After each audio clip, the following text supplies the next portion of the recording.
году у нас большая радость, потому что у наших ребят не было актового зала. У наших ребят спортивный зал очень старенький, не вмещал туда все количество детей.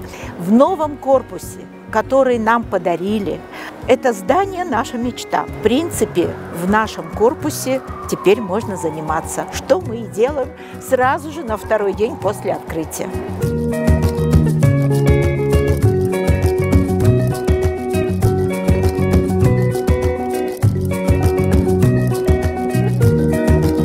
Бұл 6-чы мектепте 4 кабаттуу 2040 чарчы метрди түзөт. Бишкек шаар мэриясынын капиталдык курулуш башкармалыгы тарабынан ушул 6-чы мектептин пристройкасын курууда өзүнчө көзөмөлгө алынды. Андан сырткары мамлекеттик инспекция тарабынан дагы поэтапный приемка жасалды. Ар бир этаптар өзүнчө көзөмөлгө алынды. Андан сырткары курулуш материалдарды дагы качествосын өтө көзөмөлгө алынып салынды.